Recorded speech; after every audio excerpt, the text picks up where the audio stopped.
Assalamualaikum warahmatullahi wabarakatuh. Kita akan belajar bentuk akar. Materi ini disajikan oleh Rahmatullah SPD, Guru Matematika MTSN 5 Kota Padang. Sebelum kita belajar bentuk akar, kita harus mengenal terlebih dahulu bilangan rasional. Bilangan rasional ialah bilangan yang dapat dinyatakan dalam bentuk A per B, dengan A dan B adalah bilangan bulat, serta B tidak boleh sama dengan 0. Sebagai contoh, 0,5 ini dapat kita tulis menjadi 5 per 10. Seandainya kita sederhanakan, maka ini sama dengan 1 per 2. Maka A-nya adalah 1, B-nya adalah 2. A-nya adalah bilangan bulat, B-nya juga merupakan bilangan bulat. Selanjutnya, bilangan irasional. Bilangan rasional ialah bilangan yang tidak dapat dinyatakan dalam bentuk A per B. Jadi berbeda dengan rasional. Kalau rasional dapat dinyatakan, kalau irasional tidak dapat dinyatakan dalam bentuk A per B. Sebagai contoh, misalkan akar 7. Akar 7 kalau kita cari menggunakan kalkulator, maka hasilnya adalah 2,64571 dan seterusnya. Sekarang kita akan membahas bentuk akar. Apa itu bentuk akar? Bentuk akar adalah akar dari bilangan rasional yang hasilnya merupakan bilangan irasional. Sebagai contoh, 9 adalah bilangan rasional. 3 adalah bilangan rasional. Akar 9 menghasilkan 3. Maka ini bukanlah bentuk akar. 0,25 adalah bilangan rasional. Kenapa? Karena dapat dirubah menjadi 25 per 100. 0,5 adalah bilangan rasional. Karena dapat dirubah menjadi 5 per 10. Ketika ini ditarik akarnya, maka hasilnya adalah 0,5. Berarti bilangan rasional ditarik akarnya menghasilkan adalah bilangan rasional, maka ini bukanlah bentuk akar. Berbeda pada contoh yang ketiga. 3 adalah bilangan rasional. Ketika dia diakarkan, ternyata hasilnya adalah 1,73205 dan seterusnya. Dan ini merupakan bilangan irasional atau bukan bilangan rasional. Maka inilah yang disebut dengan bentuk akar. Jadi, apa itu bentuk akar? Ketika bilangan rasional diakarkan menghasilkan bukan bilangan rasional, inilah yang disebut dengan bentuk akar. Selanjutnya kita akan menyederhanakan bentuk akar. Untuk setiap A dan B bilangan positif, maka akan berlaku akar dari A kali B akan sama dengan akar A dikali dengan akar B. Dengan salah satu A atau B dapat dinyatakan dalam bentuk kuadrat murni. Apa itu kuadrat murni? Misalnya 1 kuadrat hasilnya adalah 1, 2 kuadrat adalah 4, 3 kuadrat adalah 9, 4 kuadrat adalah 16, 5 kuadrat adalah 25, dan seterusnya. Itulah yang disebut dengan kuadrat murni. Maka bagaimana cara kita menyederhanakan bentuk akar? Silakan perhatikan contoh berikut. Misal akar 108. Ini dapat kita tulis menjadi 36 dikali 3. Kenapa kita pilih 36? Karena 36 ini adalah kuadrat murni. Kenapa tidak kita ambil aja 18 kali 6? Karena 18 itu bukan kuadrat murni. Jadi kita harus mengambil yang kuadrat murni. 36 kali 3 hasilnya adalah 108. 36 diakarkan, karena ini menjadi akar 36 dikali akar 3. Akar 36 ini adalah 6. Akar 3, maka dia tetap menjadi akar 3. Jadi kenapa kita mengambil kuadrat murni? Supaya nanti dia bisa kita akarkan. Contoh yang kedua, misalkan 4A pangkat 3B diakarkan, maka ini dapat kita tulis 4 ini sudah bentuk kuadrat murni. A pangkat 3 ini kita pecah sehingga dia menjadi salah satunya menjadi kuadrat murni. A kuadrat dikali dengan A. Bilangan berpangkat dikali bilangan berpangkat, pangkat dijumlahkan, 2 ditambah 1 berarti A-nya sama dengan A pangkat 3, B-nya tetap. Sehingga apa ini jadinya? 4A kuadrat diakarkan dikali dengan akar A, B. Akar 4 adalah 2, akar dari A kuadrat adalah A, akar AB adalah akar AB. Sehingga hasilnya menjadi 2A akar AB. Bagaimana operasi aljabar pada bentuk akar? Secara prinsip, penjumlahan bentuk akar ini sama saja dengan penjumlahan dengan bilangan bervariabel. Sebagai contoh, misalkan 2 ayam ditambah 3 ayam, berapa hasilnya? 5 ayam. Apakah ayamnya berubah? Tentu tidak. Maka yang kita jumlahkan hanya apa? Ya 2 ditambah dengan 3, hasilnya adalah 5. Caranya sama dengan ini. A akar C ditambah B akar C.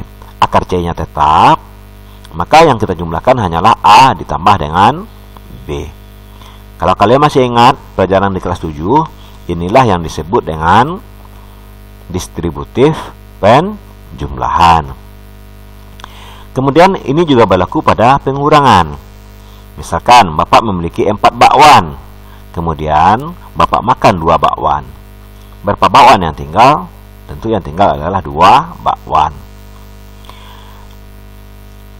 Sebagai contoh soal, misalkan 3 akar 3 ditambah 5 akar 3 dikurang 2 akar 3. Maka kita cukup menjumlahkan 3 ditambah 5 adalah 8, dikurang 2, ini dia, hasilnya adalah 6. Berarti jawabannya menjadi 6 akar 3. Selanjutnya, bagaimana hasil dari 2 akar 5 dikurang 6 akar 5? Silakan kalian terka, mana jawabannya? A, B, C, atau D? Bapak berharap kalian menjawab adalah C. 2 dikurang 6 hasilnya adalah min 4 akar 5. Kita tulis saja. Maka jawabannya menjadi min 4 akar 5. Selanjutnya, soal yang kedua. 5 akar 3 dikurang 2 akar 3 ditambah 7 akar 3. Maka 5 dikurang 2 hasilnya adalah 3. 3 ditambah 7 hasilnya adalah 10. Maka jawabannya menjadi A, 10 akar 3. Contoh berikut. 2 akar 3 ditambah 6 akar 7. Bapak berharap kamu tidak menjawab A. Jangan sampai nanti kamu menjumlahkan 2 ditambah 6 hasilnya 8, 3 ditambah 7 hasilnya adalah 10. Ini sangat-sangat salah sekali. Kenapa? Kalau kita perhatikan, ternyata di sini akar 3, di sini akar 7. Ini berbeda. Kita tidak bisa menggunakan sifat distributif penjumlahan di sini. Maka kita cukup menyalinnya saja. 2 akar 3 ditambah 6 akar 7. Maka jawabannya adalah C. Selanjutnya, bagaimana hasil dari 8 akar 3 ditambah 4 akar 5 ditambah 7 akar 5 dikurang 2 akar 3? Bagaimana caranya? Kita cukup menjumlahkan yang akarnya yang sama. Akar 3 dengan akar 3. Maka 8 dikurang 2 hasilnya adalah 6 akar 3. Kemudian 4 akar 5 ditambah 7 akar 5, 4 ditambah 7 hasilnya adalah 11, berarti 11 akar 5. Maka jawabannya adalah B. Kenapa B? Karena di sini positif ditambah dengan positif, tentu hasilnya juga positif. Sedangkan di sini hasilnya yang dibuatnya adalah negatif. Jadi jawabannya adalah B.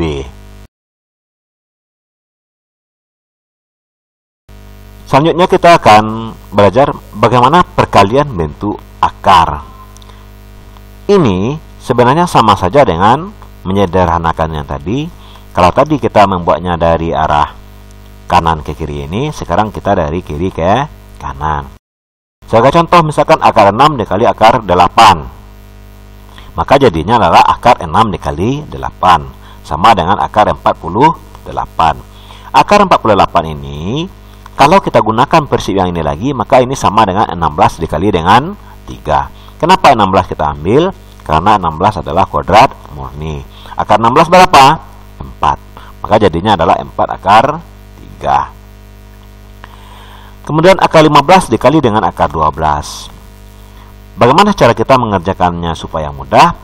Akar 15 ini dapat kita tulis menjadi 3 kali 5. 12 dapat kita tulis menjadi 3 kali 4. Kenapa kita buat begini? Supaya kita lebih gampang. 3 dikali 3 hasilnya 9. Maka dia langsung menjadi kuadrat murni. 4 juga merupakan kuadrat murni. Sehingga 9 kali 4 adalah 36. 36 juga kuadrat murni. Maka 36 diakarkan hasilnya adalah 6. Maka tinggal 5-nya. Sehingga dia menjadi 6 akar 5. Kemudian bagaimana cara menarik akar kuadrat? Seandainya dia berbentuk seperti ini, akar A tambah B dikurang 2 akar AB, maka jawabannya sama dengan akar A dikurang dengan akar B. Kalau seandainya di sini kurang, maka di sini juga kurang. Kalau di sini tambah, perhatikan, maka di sini juga tambah. Misalkan, contoh, akar 5 ditambah 2 akar 6. Maka kita harus memikirkan suatu angka ketika dia dijumlahkan hasilnya 5, ketika dia dikalikan hasilnya adalah 6. Angka berapa yang menghasilkan jumlahnya 5 jika dikalikan hasilnya 6? Maka tentu jawabannya adalah 3 dan 2. 3 ditambah 2 hasilnya adalah 5, 3 dikali 2 hasilnya adalah 6. Ketika bentuk ini sudah sama dengan bentuk yang ini, maka kita dapat membuat hasilnya adalah akar 3 ditambah dengan akar 2. Contoh lain yang B. Pikirkan dua angka. Jumlahnya 10, hasil kalinya adalah 21. Sebagai tip buat kalian, usahakan dulu memikirkan perkaliannya ini terlebih dahulu. 21 itu berapa kali berapa? Tentu 3 kali 7. Maka 3 tambah 7 hasilnya adalah 10. Sehingga hasilnya adalah 7 tambah 3 di sini 10. Ini kurangnya sama, ini 2-nya udah sama. 21-nya kita rubah menjadi 7 kali 3. Sehingga hasilnya akar 7. Karena di sini kurang, maka di sini juga kurang. Akar 3. Kita akan masuk materi merasionalkan penyebut sebuah pecahan. Apa itu rasional? Tadi sudah belajar. Berarti penyebut sebuah pecahan harus dapat dirubah menjadi bentuk A per B, bukan dalam bentuk akar. Sebagai contoh, misalkan di sini ada A per akar B. Yang di bawah ini akar B. Berarti ini adalah bentuk akar. Maka caranya kita mengalihkannya penyebut dan pembilang dengan sama-sama mengalihkan dengan akar B seperti ini. Di atas dikali akar B, yang di bawah juga kali dengan akar B.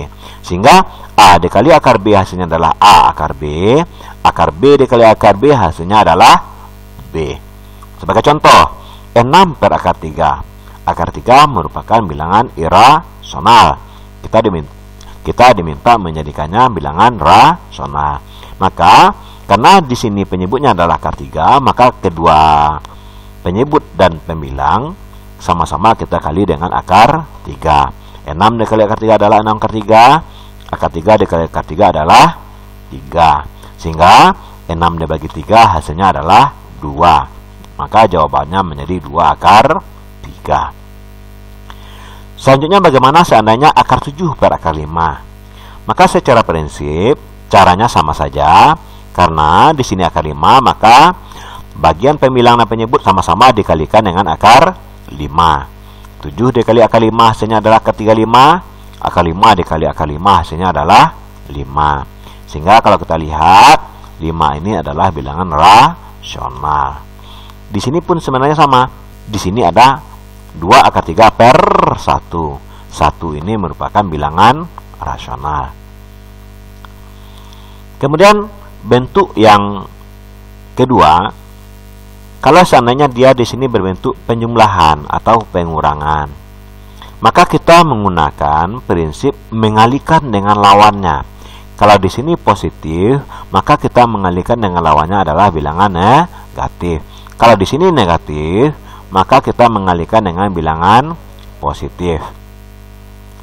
Contoh, C per A ditambah akar B. Ini dapat dirubah menjadi C per A tambah akar B sama dengan kita kalikan dengan lawannya. Tambah ini kita kalikan apa lawannya? Kurang. Yang ininya sama. Di sini A, di sini akar B. Kenapa kita kalikan dengan lawannya?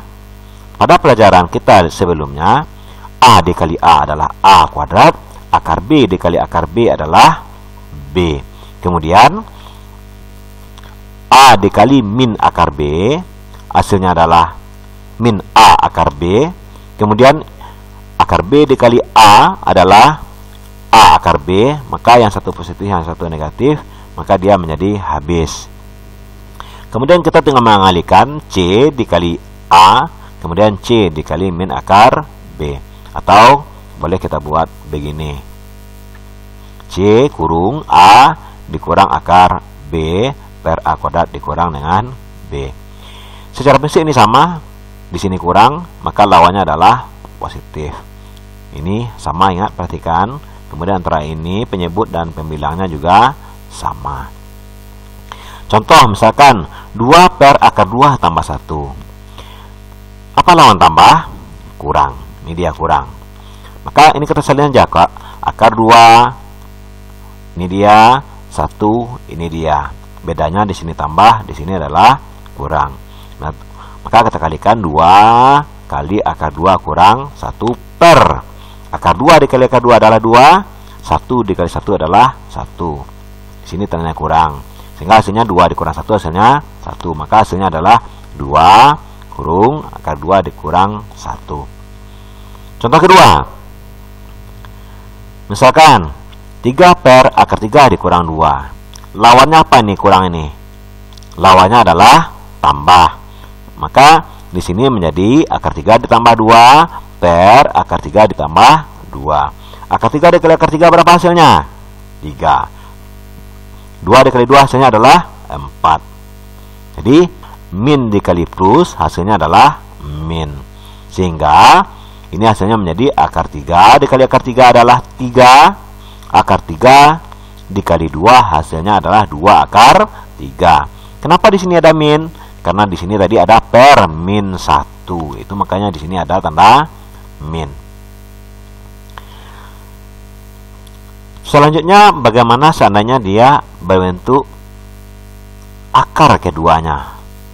Penyebutnya berbentuk akar keduanya. Ya, caranya sebenarnya sama. Kita mengalihkan dengan lawannya. Kalau di sini tambah, maka lawannya adalah kurang. Kalau di sini kurang, maka lawannya adalah tambah. Secara prinsip caranya sama. Perhatikan, akar A dikali akar A, hasilnya adalah A. Akar B dikali akar B, hasilnya adalah B. Kenapa ini negatif? Karena positif dikali negatif hasilnya negatif.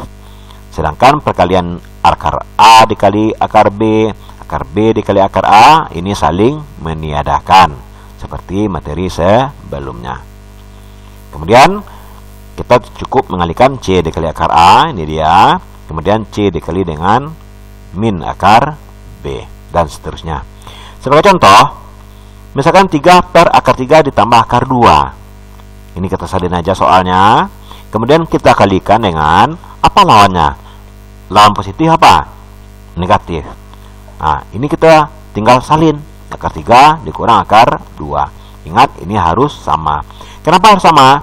Supaya akar 3 dikurang akar 2 per akar 3 dikurang akar 2 hasilnya adalah 1. 1 merupakan identitas perkalian. Sehingga dia tidak merubah makna. Sehingga akar 3 dikali akar 3 hasilnya adalah 3. Akar 2 dikali akar 2 hasilnya adalah 2. 3 dikurang 2 hasilnya adalah 1. Berarti hasilnya adalah 3 kurung akar 3 dikurang akar 2. Apakah boleh ini dikalikan ke dalam? Boleh. Nanti kamu tinggal melihat absen pada jawaban mana yang ada.